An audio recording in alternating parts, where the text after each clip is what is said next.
Hello and welcome to this week's episode of Search with Candour. I am your host, Jack Chambers-Ward, and I'm joined this week by Vince Nero, the Director of Content Marketing over at Buzzstream, and also the host of the fantastic Buzzstream podcast as well. Vince and I get into a really interesting discussion about why digital PR is the future of link building.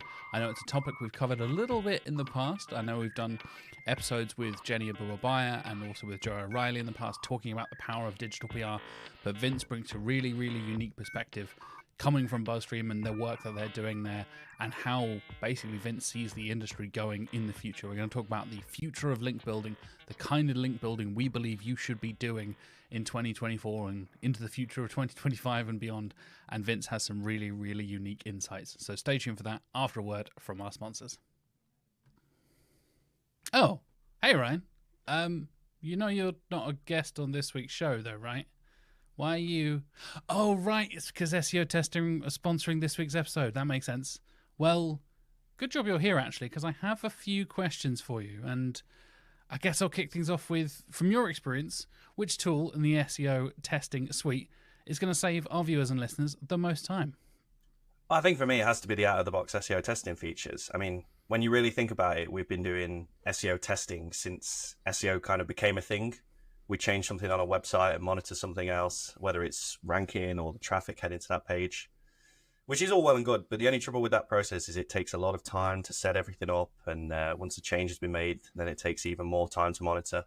So with SEO testing, you can set up a test in less than 5 minutes and it's right there within the app. So you can monitor it over time. It's a great way for SEO professionals to save time. And even more importantly than that, show the value that they can give their companies and their clients. Okay, yeah, that makes sense. We've got a bit of experience with SEO testing here at Candour, so I'm kind of vouch for that. But why should our listeners and viewers start doing SEO testing right now? Oh, that's an easy one. I mean, Google's algorithms are a black box. We know, or at least we have an idea as to what the ranking factors are, but the truth is we don't really know what's going to move the needle. One of the things to find those needle movers is SEO testing. You can change different things across your site and measure the organic impact those changes have. Find what works and repeat it. It's great, especially for agency owners. You might find one thing works for one client and something completely different works for another client. And SEO testing allows you to find what moves the needle so you can take advantage of that. That's a really good point. I think that's hugely important for SEO agency owners. And again, something we've experienced here at Candour before. And when you previously sponsored the podcast, I mentioned a couple of my favorite things about using SEO testing. But what are some of your favorite things about SEO testing? My personal favorite part of SEO testing is the reports dashboard. One part of our app focuses on SEO testing. Obviously, that's the main part of what we do. But we have another part of our app that really drills down on saving users' time.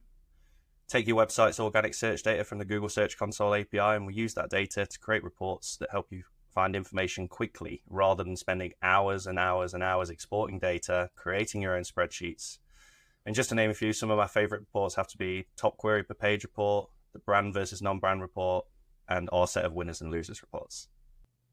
That all makes sense. Thank you very much for chipping in and helping me out explain SEO testing to the listeners and viewers. And listeners and viewers, you can go and start your free trial with SEO testing right now by clicking the link in the show notes or the video description down below.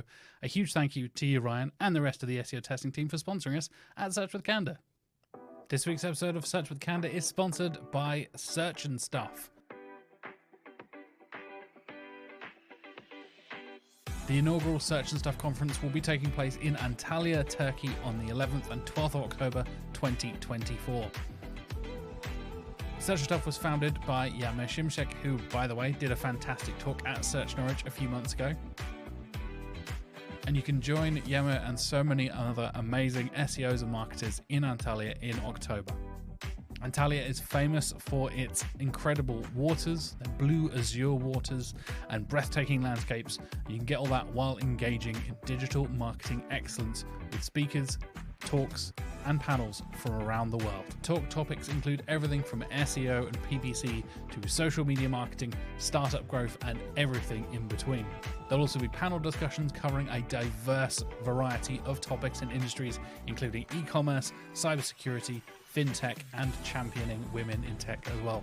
Some incredible speakers who will be at the first ever Search and Stuff conference include Begum Kaya, Julia Pinozzo, former guest of the show Petra Kishhershek, Rejoice Ojiaku, and of course, the one and only, my co-host and our SEO director here at Canada, Mark Williams Cook.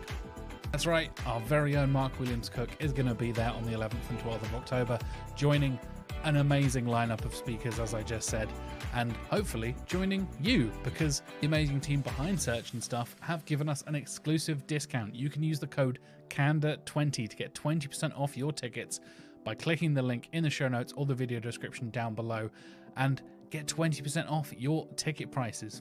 Like I said, it's on the 11th and 12th of October 2024 in Antalya, Turkey. Use the code CANDA20 to get 20% off your ticket prices, or go to searchandstuff.co.uk, and when you're buying your tickets, make sure you input that code CANDA20 to get 20% off, or you can just click the link in the video description or the show notes down below, depending if you're watching or listening to the podcast. Huge thank you to Search and Stuff for sponsoring the podcast, and like I said, go to the link, CANDA20 is your code, get 20% off your tickets, and have an amazing time at the first ever Search and Stuff conference coming up in October.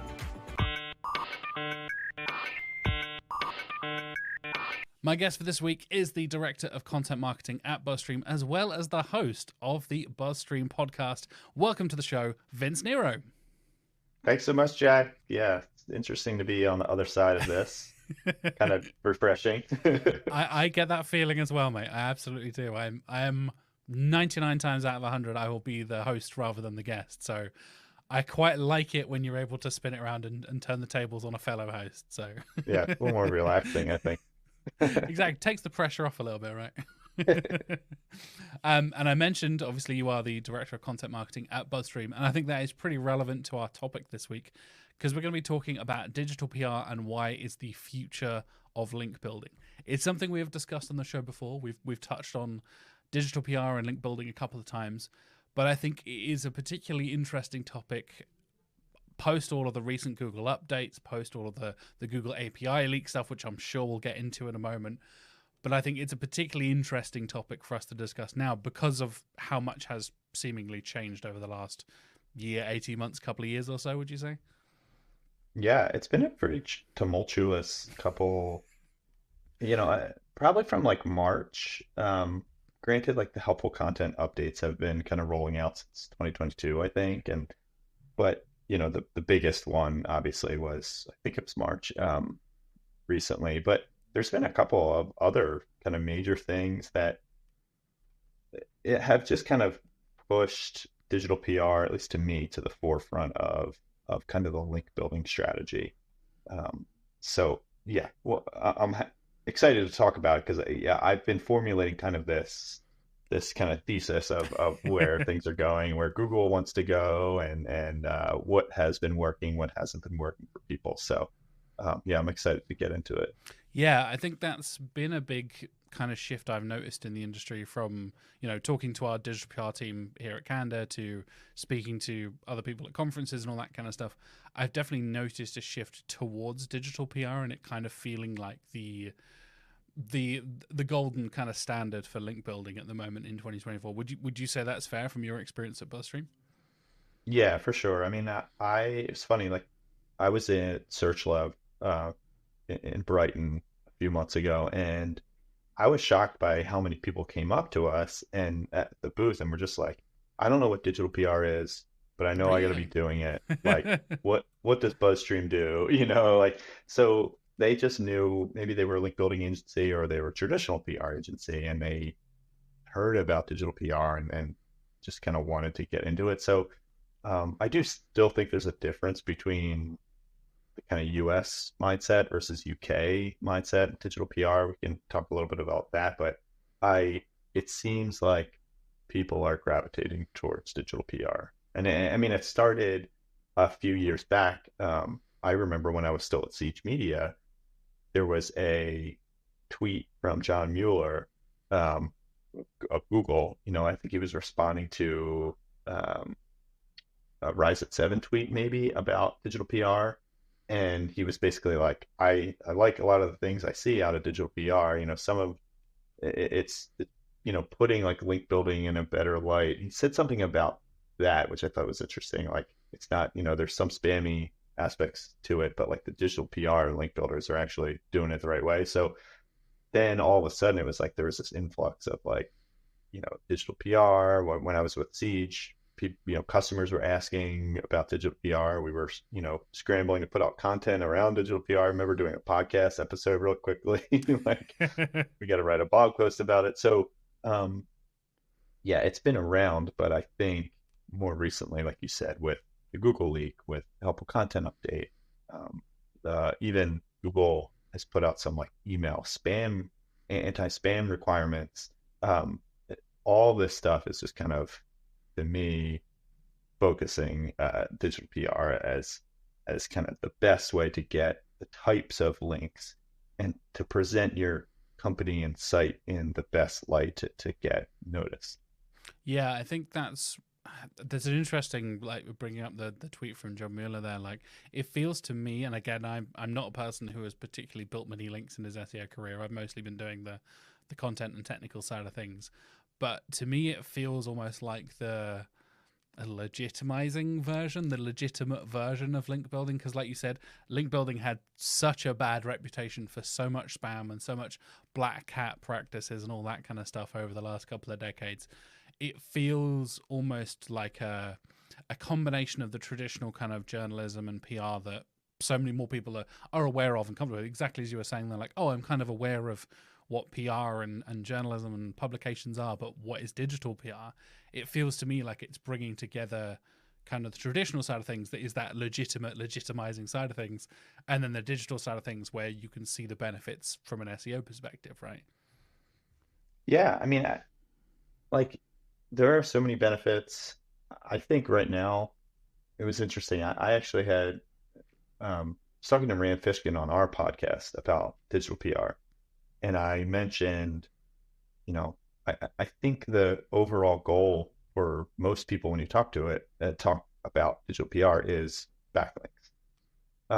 High authority, high-end news backlinks.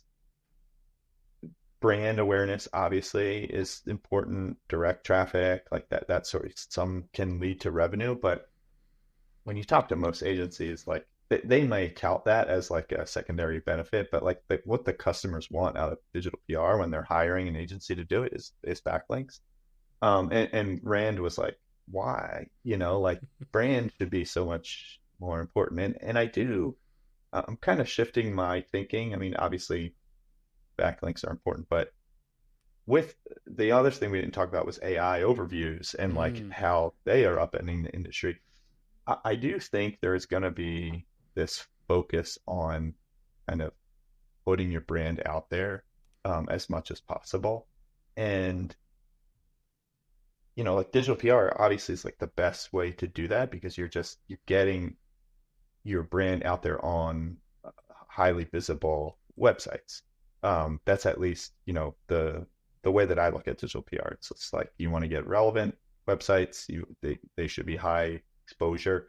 And all of that kind of ties into what we've learned from the Google leak, at least at one point. Maybe, Google, we don't know if they're still using this stuff, but like at one point, Google valued freshness, right? Like getting links from areas of a site that are getting a lot of clicks.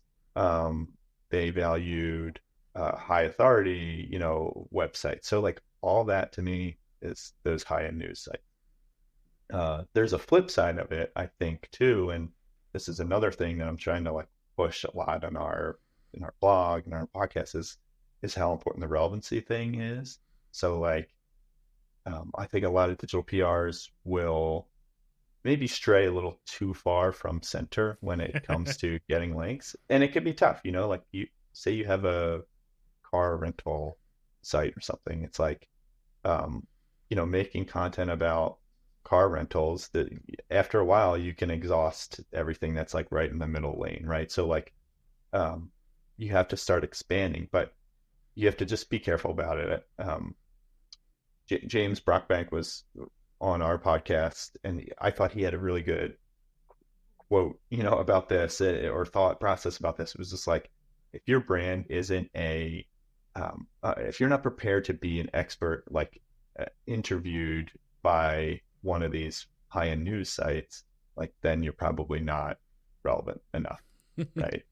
you're not writing about the relevant topics that are relevant to you. So yeah, there's a lot to it, man. It's like um,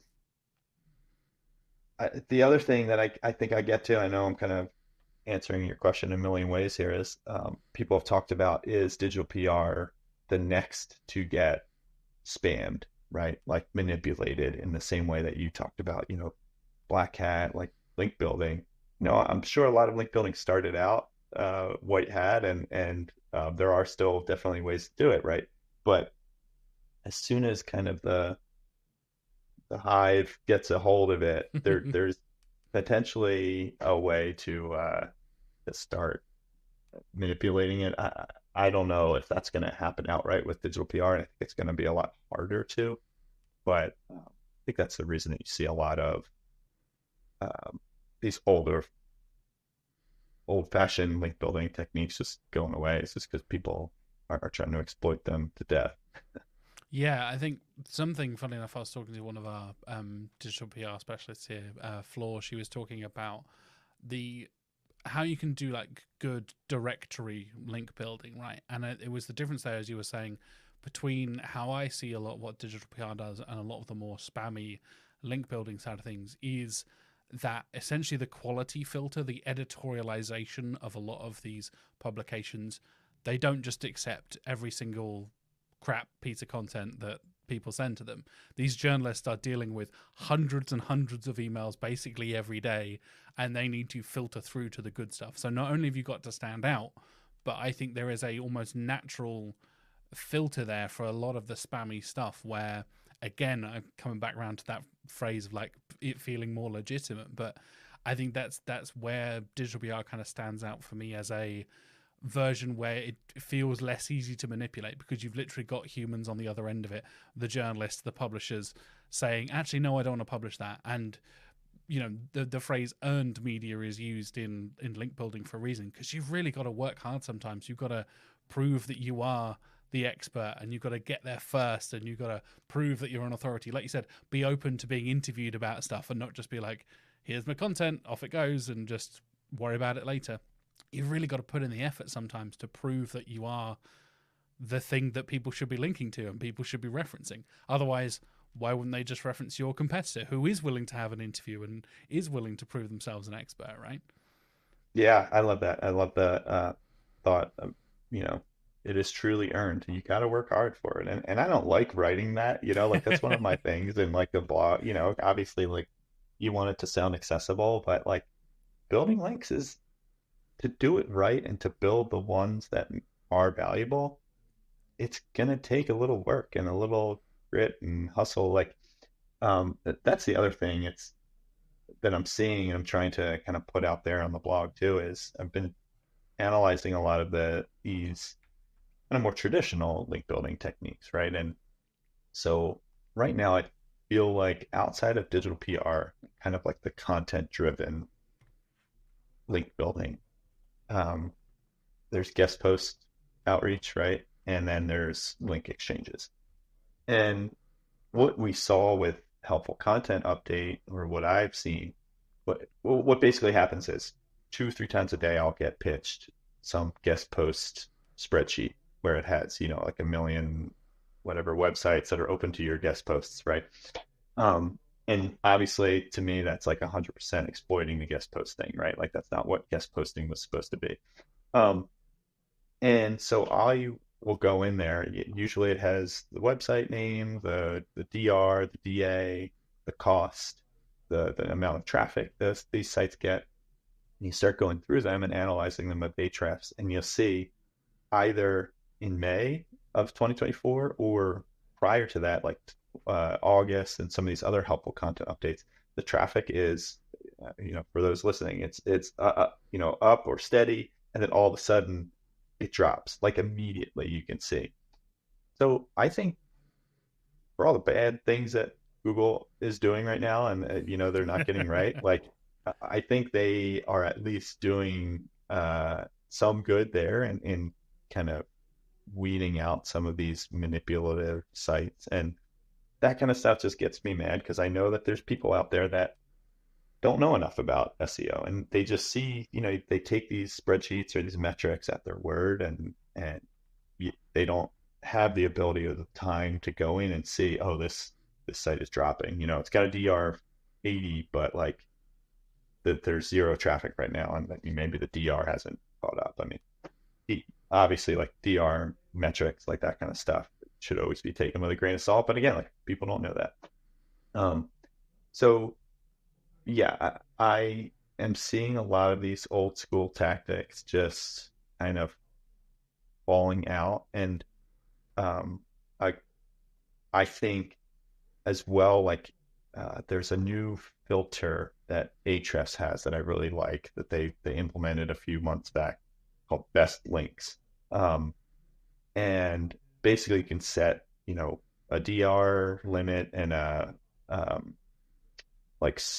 search traffic, organic search traffic limit on a site. So like what I started doing was going through these backlink profiles of major sites, and you look at, this, a Casper mattress has 30,000 referring domains to it, right? But like when you actually, so like to me, if I was like a competitor, okay, I got to get 30,000 links to compete with them. So like, where am I going to do that? I'm going to start buying links, right? Like I got to do this fast. But if you run these like best link filters, all of a sudden it goes down, like you lose maybe 75% at least of these links when you start actually looking at the quality. And looking through like the Google leak, the API leak, and like there's probably way more metrics that they're looking at. I mean, we know that there are, but like, that you can't do at scale. Like this best links filter isn't looking at the freshness of a site or the, all these other things.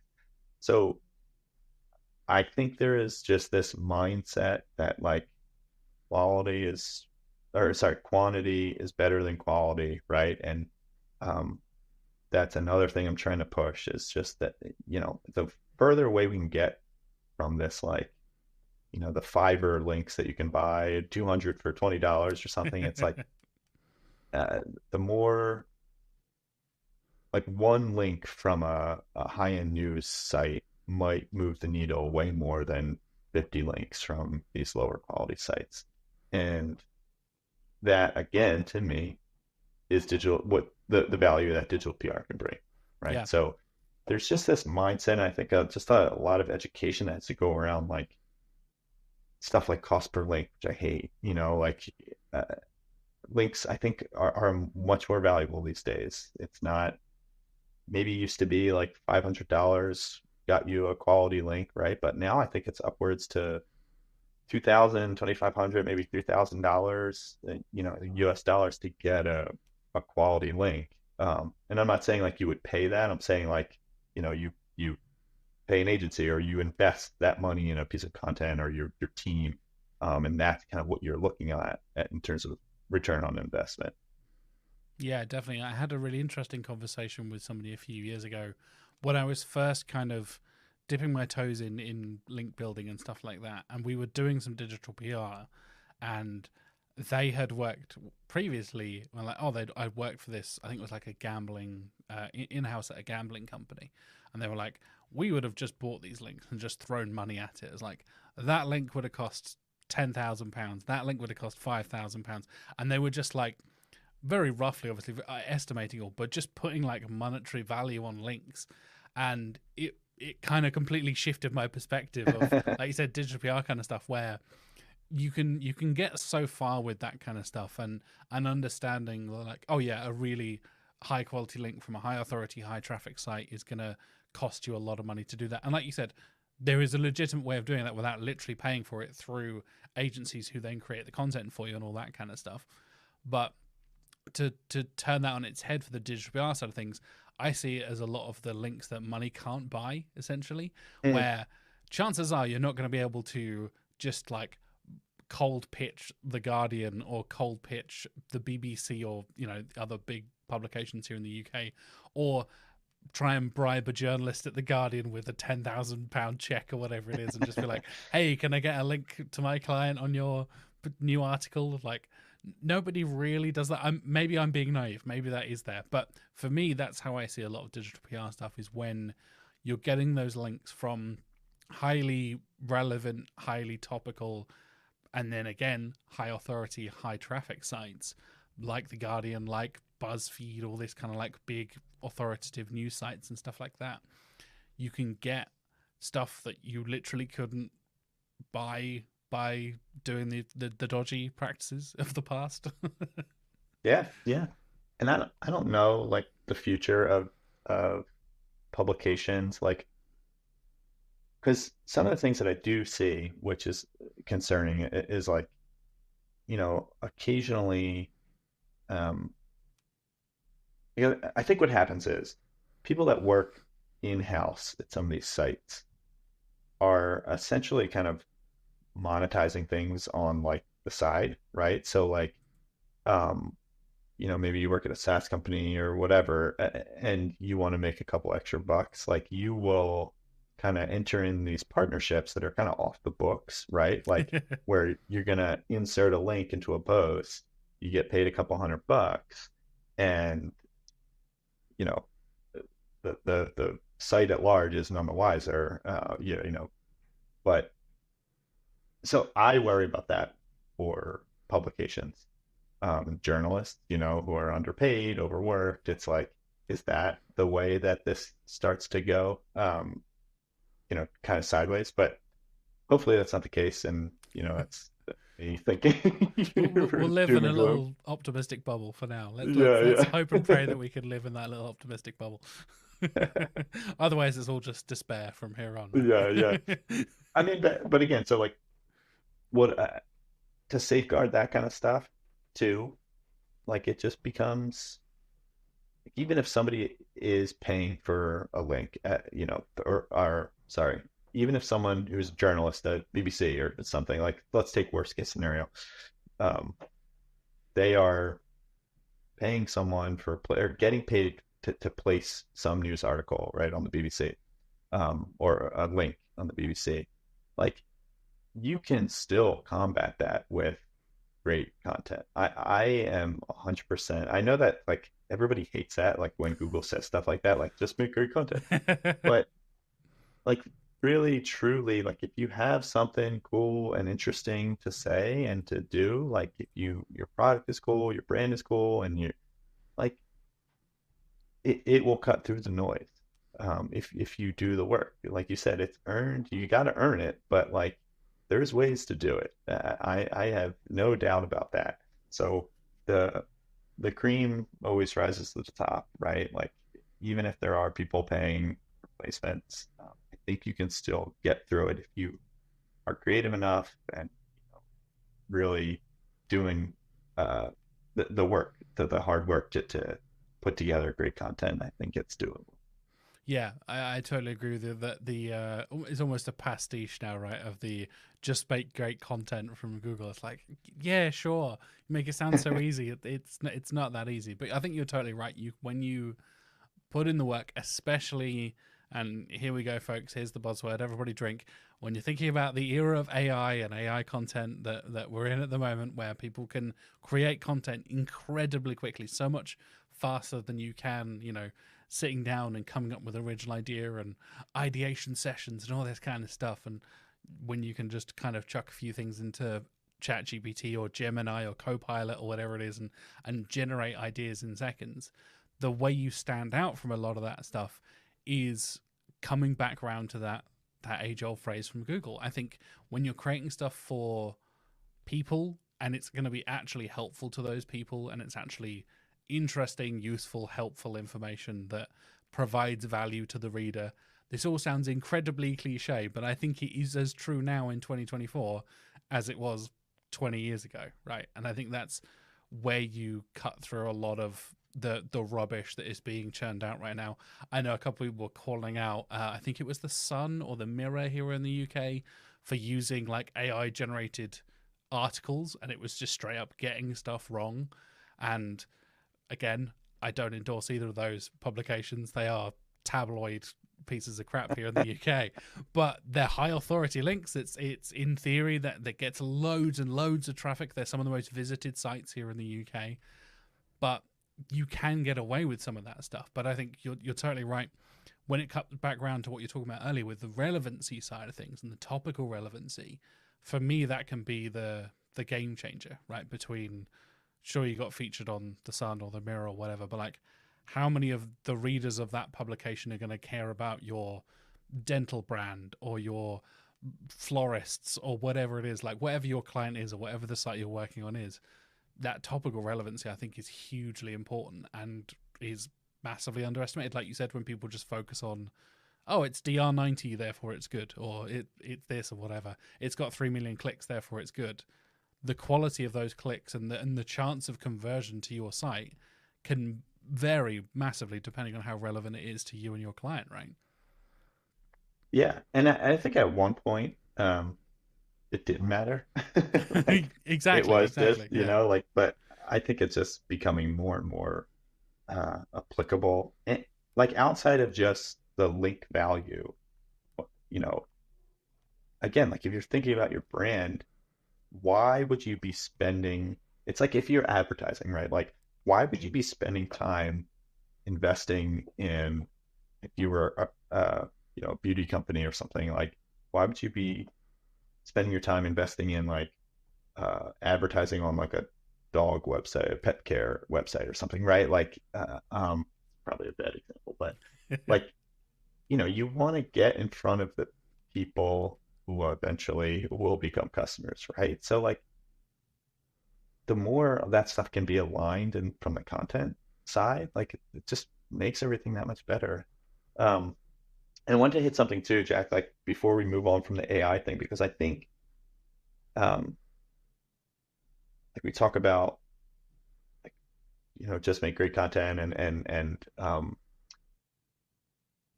the kind of content that AI is spinning out. I think there's a lot of moves that you see that Google is doing that kind of show that they are looking for fresh, new content, right? So like, to me, that is the more, I guess like that's the better argument when it comes to even like talking to clients and like, so, you can say, oh, we want to make great data, we want to put out fresh data and that kind of stuff. But like, so you can look at what Google has done. All of a sudden, during one of their updates, like Reddit and Quora are showing up on the results, right? Like that's such a big thing. And to me, like the reason they were doing that was because SEOs got into such a groove of like, like all the informational articles were exactly the same, right? Like all the heading tags are exactly the same, like even the names of the articles. And I like to sometimes give Google credit for some of this stuff because it's like, yeah, so now what they're looking for is just like fresh voices, fresh data. And maybe they didn't, like, I think they've been under the gun, seeing ChatGPT creep up on them, and they're rushing a lot of these things out door without thinking 100%, through. yeah. So like, we're obviously seeing the repercussions of this, but like at its core, like that, I think to me at least, is what they were trying to do with surfacing some of this user generated content, where it's like, let's just get fresh ideas in here. And so the more, again, it gets back to digital PR, and I think specifically like data led digital PR stuff is where you can really stand out, because at the end of the day, like Google has a finite amount of information that it can pull from to feed AI, right? They're constantly looking for new things. There's no reason why they want to just keep pushing the same information out and feeding the same information. So when you're an SEO, you're writing content, informational content, like it behooves you to get those fresh ideas in there, fresh data, because you're feeding that algorithm. And the more you can do that, the more likely you're going to show up in an AI overview response, right? And I've seen it happen. And I think, again, that feeds into the brand awareness thing, right? Like if you can associate your brand with whatever people are searching for, it just, yeah, all this is just pushing towards a brand being just so important. And digital PR for link builders, at least, and content creators, that is like the stepping stone to getting into more brand awareness stuff. Yeah, I think you touched on something really interesting there that I've definitely seen, where Google is kind of consciously trying to pluck out, like you said, fresh, new, interesting insights and publications and perspectives. Perspectives being the key word there, because they have the perspectives filter that they've been testing for a little while, which brings out all of that UGC content. We were just talking about Reddit and Quora and stuff. It's like, oh, you want to see what people are talking about on a multitude of different social media sites, smaller publications, things like Reddit and Quora and these forums and all that kind of stuff. You can click the perspectives web filter and get all of that in one place in its own version of the SERP. And I think that has also been true for AI overviews, where I don't know if you've seen the studies, Vince, but like they pull out like things that rank on page 6 and page 7 and all this kind of stuff, but they're often newer than the stuff that has been embedded on the first page for a long time. The stuff that actually gets links and citations from the AI overview stuff tends to be not as well ranking in the classic 10 blue links on the first page kind of side of things, but is pulled from smaller places, newer places, things that are talking about interesting new topics that may be a bit more, I don't know, and stagnant's maybe a cruel word to use, but that kind of more stagnated thing we see in the first page. Yeah. Yeah. I mean, like to me, and pay attention here because listeners, I'm going to give you my blueprint for success here. It's like, if you can come up with fresh data and pitch it to highly relevant, high quality news sites, like that is the key to success, at least right now, right? You're going to check that. To me, just checks all those boxes. You're associating your brand with the, you're associating your brand with whatever fresh data is coming out, right? That's number one. You're associating your brand with, these high-end news sites that are getting a lot of traffic, getting a lot of clicks. You are hopefully doing it in a way where you're getting exposure in the right sections of a site, because that's another thing that the Google leak kind of showed, was like sections of a site that get a lot of clicks. Those are the links that are more valuable. So again, it gets back to that, like, you got to be kind of surgical with this stuff, and it's less about we got 100 links to this campaign and more about we got 4 or 5 really killer links. And I really think if you went through like every case study on every agency and you look through all these metrics where, we got, 800 placements or whatever, if you really look at those under the lens of like the API leak and some of these other help content things we're talking about, it's like, it's going to be down to like 5 or 10 links, every one of them. I'm like 100% positive like that's the case. So when Google says something like that, which they have in the past, like, one link might outweigh 100 other links or 1,000,000 other links, I think was the quote that John Mueller had. I do think that's very true. And we're seeing that play out more and more. And whatever I can do to keep pushing that like mindset shift, I think that's where I'm gonna feel successful in my job, at least right now. Yeah, I think that's a huge part of it, and you're totally right. As someone who has been writing our case studies over the last 6 months or so, ready for our new site to launch later this year, I totally agree. And I've been highlighting, like I said, I'm not the one that's building these links and writing these content for our clients. That's with our content and digital PR teams here at Canada. But me understanding like their processes and their thoughts and what are they using, funny enough, using Buzzstream to understand how we're getting to the right publications, finding the right journalists and all that kind of stuff. To me, that has been, as somebody who used to, I call myself a journalist. I wasn't really a journalist. I was doing like pop culture reviews and stuff like that many years ago. But as it still kind of counts, right? It still kind of counts. As someone who has been in that world and has been on tight deadlines and trying to come up with new ideas for articles and all that kind of stuff, I think having a journalistic perspective, and this is something I really touched on when I had Joe O'Reilly on the show a few months ago, where Joe, as a former journalist, brings this really interesting perspective to link building, and it can bring in the cynicism of, as I said earlier, you're getting hundreds of emails a day constantly being hammered at you, and you've got to filter through and find the good stuff and pull out those little nuggets of gold that you can find there. But if you can make something that is, like you said, crafting using new data, you're bringing new data to a topic that nobody else has got, that is already a step up on the ladder, right? That is already a positive, a tick in the box for you compared to all of the competitors who are chucking hundreds and hundreds of emails at these poor journalists. And for me, that is where that kind of separates understanding the journalistic perspective and the publisher perspective, and making it their jobs easier, essentially, and as less painful as possible, as painless as possible, because it is a tough job to work for, whether it's small publications, big publications, it doesn't really matter. As you said earlier, Vince, like, they're often underpaid, overworked, and if you can just take a little bit of pressure off and give them something that is really cool and interesting and that nobody else is doing, if you can come up with original data or a conclusion from existing data that nobody else has noticed, for me, that is where the magic happens in terms of what I've seen our team doing here at Canada. Yeah, yeah. That gets into like the pitching side of things too, and I think that's something that I think it was Hannah Smith on my podcast said, which I love. Like, she will take her pitches and try to write an article from her pitch.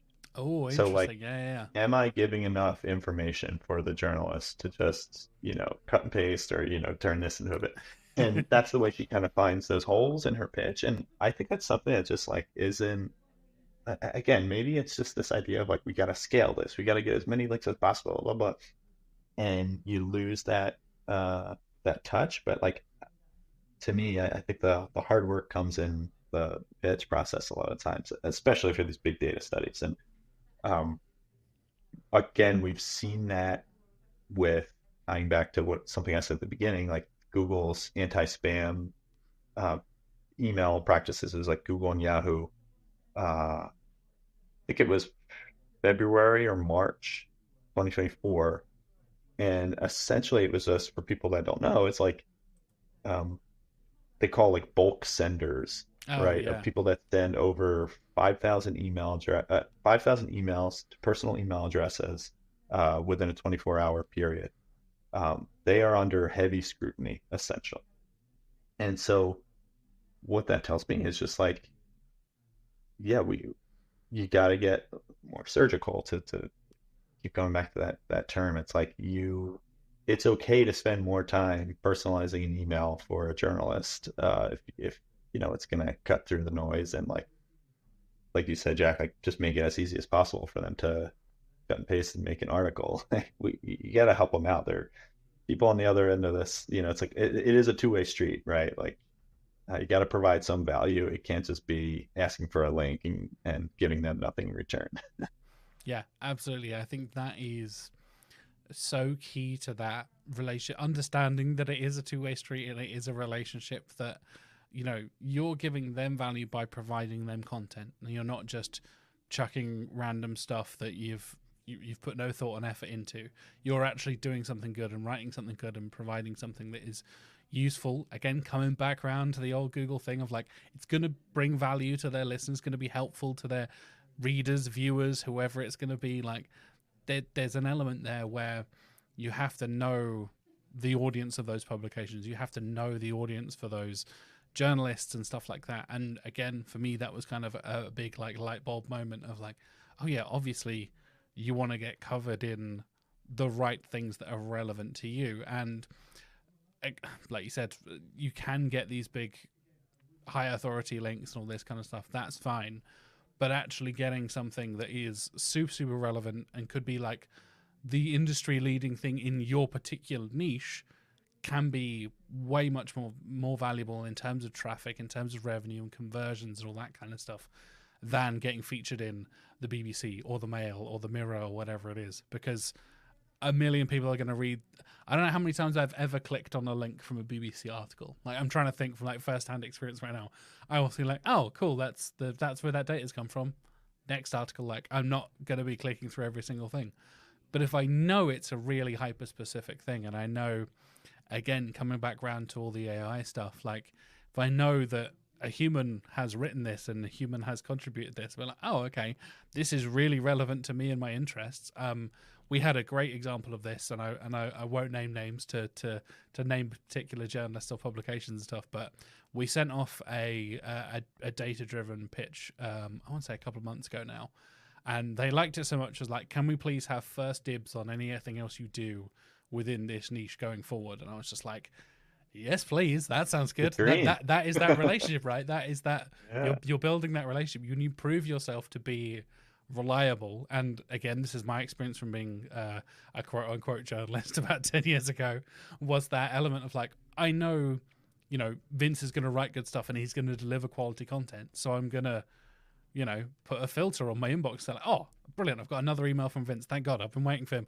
I've been trying to brainstorm an article for 2 days, and now I've got an email from Vince, and I know I can come up with a great idea. Just building those little relationships, and isn't that the foundation of marketing at the end of the day, is kind of building relationships and understanding other people and what we want to know and what we want to hear. For me, that comes down to like the basic human interactions. And I know we've massively dialed down digital PR to just like how humans interact with each other now, but I think the rules still apply, right?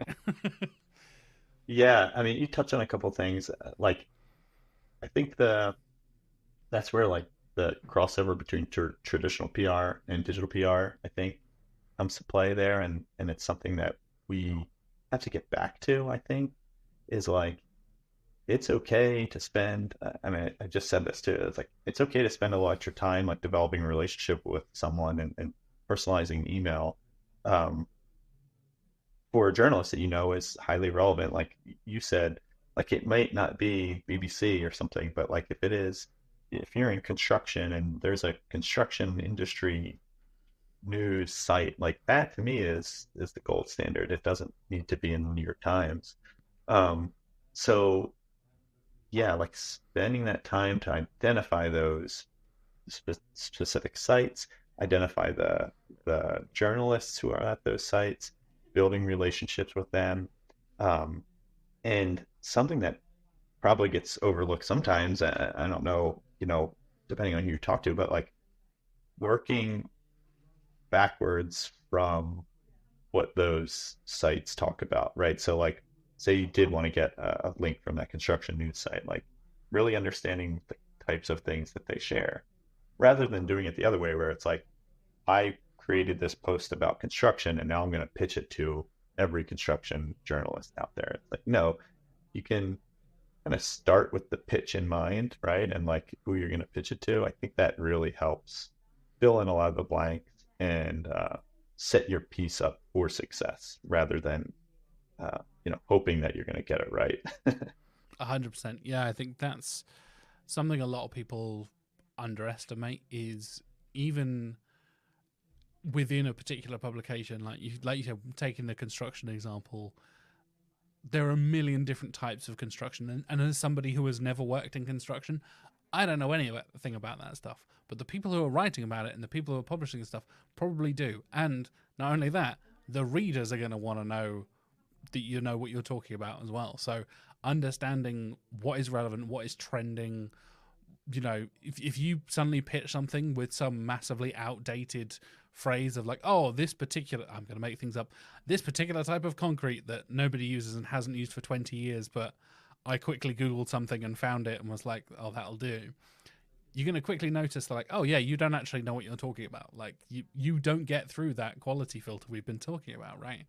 And for me, that's where a lot of that kind of quality content, quality research, which I know you guys at Buzzstream have a great like research tool to go through and find all this kind of stuff. That's where you find the gold. Because by the way, folks, you may think your client or your site is the most tiny little niche within a niche within a niche. I guarantee there is a insert name of niche here weekly publication here somewhere. Every time I have had clients who probably my most obscure client was a fairly local, so they work in like the east of England, so like a few counties here in England, and they spread limestone and derivatives onto farmland to improve the pH of the soil. And it's called agricultural liming or agricultural lime spreading. And I was like, I've grown up in a farming county. Norfolk, where we are here in Norwich, is a farming county.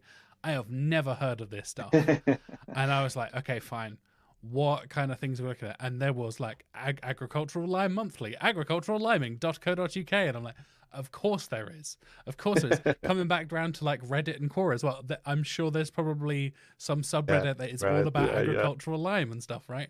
And those are your people. Those are going to be your clients' people. Those are going to be your site's people, where the people that are really deep into this stuff, the real nerds, the people that really care about this stuff, speaking as a big nerd myself, they're going to care about this kind of thing, and they're going to be the kind of people that might actually click through and check out your stuff and purchase a thing or inquire about your services. That conversion rate there for me, when you get down to the super detailed specific niche stuff, I think that's where, again, where a lot of the magic can happen.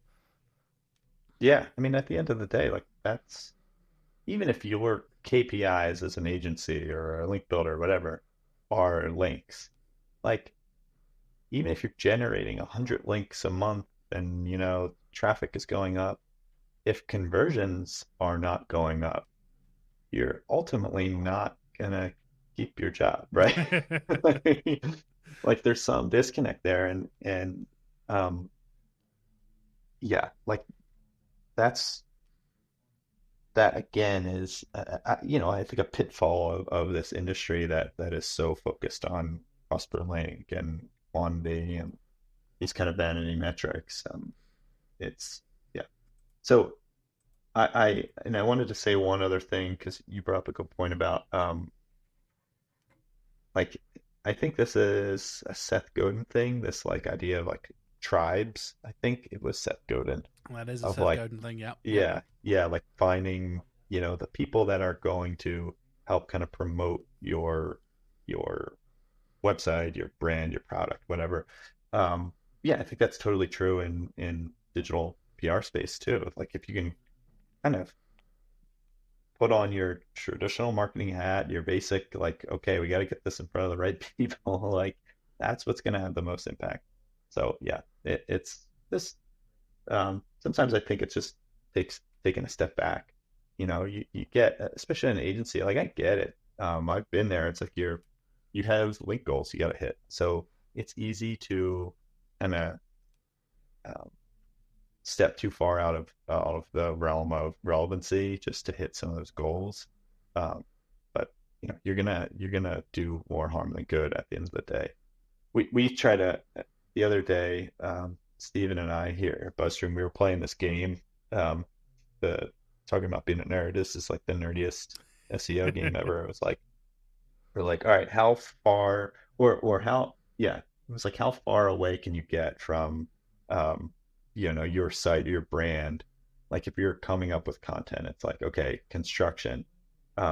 Let's see if we can get to a point where it's like not relevant. It's like, can we connect like construction and drones, construction and AI, okay, like construction and baseball or construction and football, okay, like the biggest stadiums, like the cost to build the biggest so like you just kind of keep playing that game to see if you can like tie them together without getting too far away from center. And I think it's a fun, good way to kind of start like a brainstorming session, or like doing those like mind map exercises. But that's the kind of, I think, mindset you have to have too when you're doing this stuff, this ideation, to make sure that you aren't getting too far afield. Yeah, I think that's something I love, that idea where a lot of clients will kind of get stuck in their little bubble, and you almost kind of have to poke them and be like, don't be afraid to push the boundaries a little bit and just think about like you're saying, construction, being like, how the hell can you relate that to a local sports team or whatever? Like, well, let's talk about their stadium. Let's talk about this thing. Oh, the stadium was built in 2006 and it required this many tons of concrete, and that makes it the 15th biggest stadium in the US. And instantly, just like in 10 seconds, I've come up with random stats that sound plausible if I used actual real data. That's totally relevant, right? Yeah, yeah, And yeah. I love that idea. I have had this conversation with clients so many times when it comes to content where you're trying to tread that line in that relevancy, right? You want to be writing for the right people and writing for the right audience, but also not so stuck in your ways that you don't miss out on opportunities. Like I had a client before who didn't want to pitch for a particular publication because they didn't feel like it was right for them. And I had this whole conversation, and essentially did the reverse engineer of what you just did. It was like, right, so if you take this and then take that, and then you think about it this way, that is actually how that connects to you and your industry.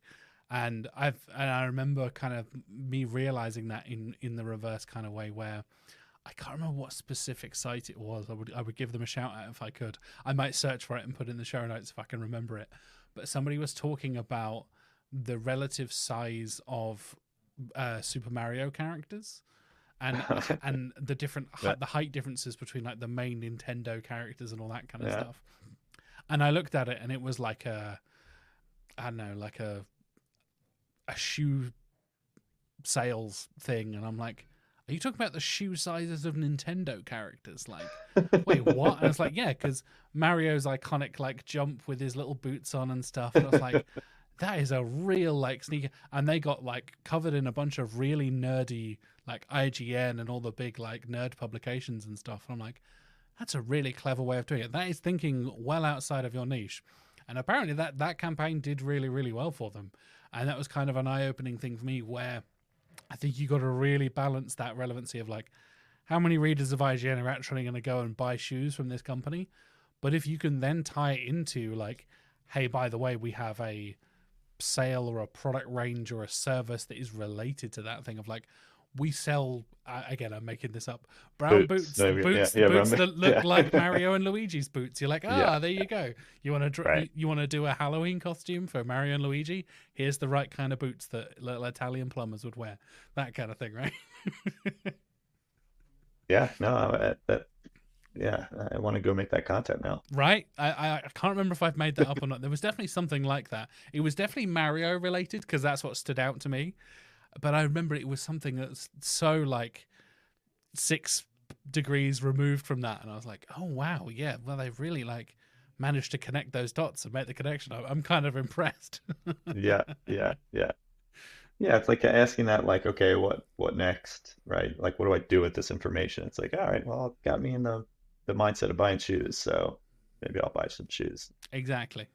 And like you said, it comes back around to brand recognition, right? You might not necessarily click on that link there and then, but the next time you're shopping online and you search for boots or whatever, you're like, oh, didn't those guys do that Mario article? Oh yeah, I remember that. I saw them 6 months ago, 2 months ago, 3 weeks ago, whatever it was. Like that little kind of marketing tick in your head being like, oh yeah, I remember those guys. That's happened to me so many times. And you come back around and you suddenly recognize the logo and it's like, oh, it's that, right? Yeah. I see now. I made the connection. Yeah, so I mean, when we talk about that kind of stuff too, I think there is probably like a difference between the digital PR that impacts SEO, like when people are thinking about it from like a link building perspective and an SEO perspective and how the two tie together versus like a branding perspective and like getting your name out there. Like I sometimes think, right, like I said this earlier, like getting your link mentioned on or getting your brand mentioned on New York Times or BBC versus like a niche industry publication, like which is more valuable? I think the conversation has to be like, what does valuable mean to you, right? Like, is it this brand, getting your brand out there, brand awareness, brand new site? Like it's probably best to get on any and all publications, right? If you're like a startup and you want to just get your product out there.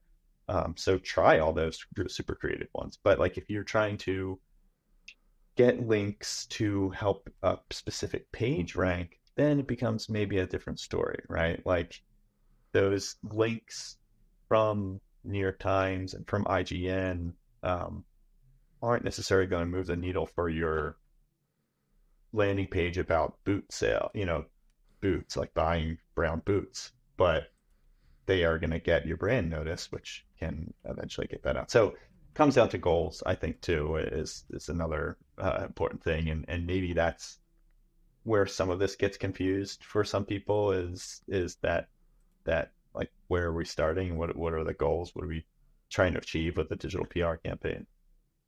Yeah, definitely. And I think bringing that all back around and having that relevancy to it, right? Like thinking about this kind of thing when, if you want to target a specific page or a specific product or a category page or whatever it is, reverse engineering that, like you said, and seeing how that could be relevant to that particular publication and understanding, okay, maybe one of our product ranges isn't relevant to that construction publication, but some of this stuff is, and understand, where your strengths and where your weaknesses are. Again, having this conversation with clients many times over the years of like, okay, I understand that it's not going to be 100% perfect match to your entire product range, but maybe this particular service that you do or this particular thing would be relevant to that audience, and they don't even know it yet. And coming back around to freshness, right, and tying it all back around again, you being the first person to do that can be the difference maker in you getting that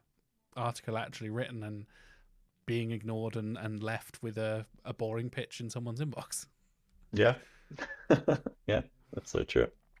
Okay, Vince, let's finish off with something I think is a fairly hot topic, and something I've been talking about since the Google API leaks as well, which is unlinked mentions. This is a very hot topic. As some people say they're worth nothing, and then a lot of people saw the Google API thing and thought, oh, they're just as good as links. You may as well just get all the unlinked mentions you want. Where do you kind of sit on the unlinked mention side of things? If I'm going to make you commit and not sit on the fence too much. So are we talking from like an SEO perspective or like a brand perspective? There we go. That's the right answer there, mate. You've foiled me already. Yeah, I mean, right, like a link.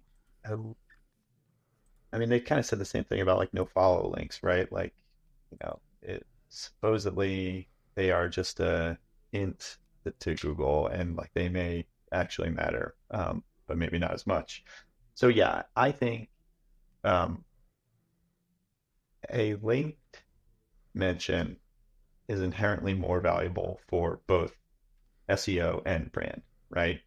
Um, an unlinked mention is probably is still valuable for brand, but probably not as much for SEO. That's probably my answer. So I think it makes sense to try to get your links, get those actual links if you're getting mentioned, and it's easy enough to do at scale. Like that is the one thing that is, I think, super scalable. Where if you have a spreadsheet of sites, like you can easily just merge those in, set up a couple custom fields, and it's like, hey, you mentioned me in this article, and it was, here's the line. And I've had people write to Buzzstream for that, and I've seen really great articles. It's just again a matter of great emails. It's a matter of just like giving all the information in the same way for journalists, right? Giving all the information I need personally to just make this call and go make that switch. Okay, I know exactly where it is, exactly what article. Here's the slug, the text. Here's what it would look like before and after, like that's what just makes it super easy. I can say, okay, sorry, you did the work. I'll do it for you real quick. Yeah, absolutely. Like I said, I think it comes back around to convincing that person whether it brings value to their audience again, right? Like, is it worth including that link? Will the audience and the readers care that it is linked or unlinked? Is there an actual chance of like, oh no, actually linking to that article makes the more sense in terms of what I think my readers enjoy and what I think my audience will find value in? Then absolutely, I think there's a huge argument for that. And I really loved your answer of being able to balance the two between brand and SEO. I applaud you. Yeah. Seth. Well done for dodging. I'll say one.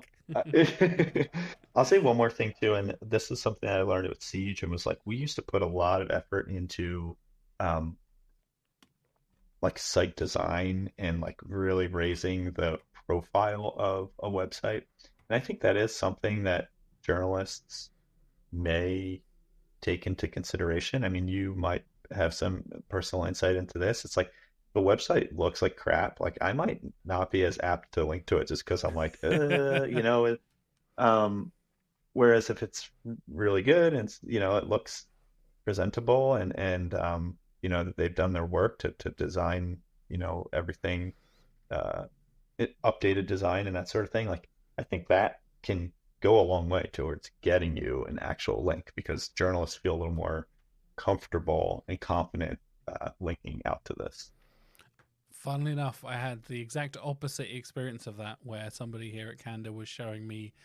I'm trying to think what it specifically was. I think it was about finding like hiking and camping sites here in the UK.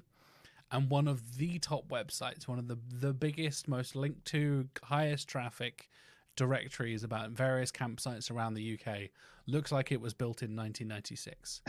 And I couldn't believe it. And because I was researching this for another article, and my colleague came over and was like, "You need to click on that site. Check out that site. Trust me." And I clicked on it. I was like, "Oh my!" It is one single column down the center of the page where the menu like flashes with different, almost like neon sign type things. Yeah, it's like, have they just got like a bunch of like flash animation and GIFs like happening in the menu? This is insane. And it said like website built in 1997. I was like, "Hey, you haven't changed the CMS since then, I guess." The CMS is nearly as old as I am. Like, this is crazy. Yeah. But yeah. You might want to cut this out too, but I feel the same way about Daily Mail. Oh, yeah, Like, absolutely. Yeah, no, I'm not cutting that out. Screw you, Daily Mail. And all your ads and all that stuff. Absolutely. yeah, I mean, I feel, and correct me if I'm wrong here, but like I see that as like touted by a lot of agencies, like, oh, we got, look at this great link we got on the Daily Mail, and it's like I look at that site and I'm like, all of this is wrong. Like they're doing all the wrong stuff, all the ads and the design and everything. I'm like, is it all it's cracked up to be? Yeah, I think, like you said, that's people relying on the DR kind of metrics a bit too much and being like, again, it's a household name. I get it. Like, it can be a big deal. But, yeah, I hate these tabloidy kind of sites where it is not only have you got all of the ads and stuff, which is a whole other conversation, but the sidebar of all the latest stuff, which is like the most crazy, salacious, borderline not safe for work sometimes stuff that they're just like, well, this is going to get people to click. This is controversial. This is crazy. Here's some celebrity who did something slightly embarrassing. Ooh, like all the crazy hot topics. I'm like, I'm here to read about construction. I don't know why you're bombarding me with all this irrelevant stuff. And oh god, the menus on those sites, the main nav on something like the Daily Mail, where it cascades into like 4 or 5 different subcategories. Yeah, it's like, yeah. oh my god, I All right, agree. so this is maybe podcast number 2. I'll come back and we can just rip apart Daily Mail. we'll do a 15-minute deconstruction of the Daily Mail. Yeah, take down, yeah. Well, before we get to that follow up with the Daily Mail deconstruction, Vince, which we will do. I promise we will do. No, I'm joking. We'll save that for bonus content somewhere, maybe. Yeah. Right. Where can people follow you on the internet? Keep up with Buzzstream. Keep up with the Buzzstream podcast as well. Yeah. So I am at Vince the Nero on Twitter. We have Buzzstream at Buzzstream. I'm most active on LinkedIn, so check us out there. We have a newsletter. Just created this shiny new newsletter sign up page on our website. It's just buzzstream.com/newsletter. That's where I'm trying to push out all the stuff. We have the Buzzstream podcasts on Spotify, Apple Podcasts, wherever you get your podcasts. Wherever you're watching or listening to this, you can go and watch and listen to Buzzstream. Yeah. So Yeah. And then YouTube, do videos on YouTube. So yeah, check it out. Awesome. I will put links for everything, listeners and viewers, if you want to go and check it out. In the video description, in the show notes, I will link to Buzzstream. I'll link to Vince. I'll link to the Buzzstream podcast so you can go and check them all out in a matter of clicks. Yeah, I'm making the job easy for you. That's what we're talking about on this episode. That's what it's all about. Awesome. Well, thank you so much for joining me, Vince. It's been a real fun conversation. Yeah, thanks so much for having me, Jay.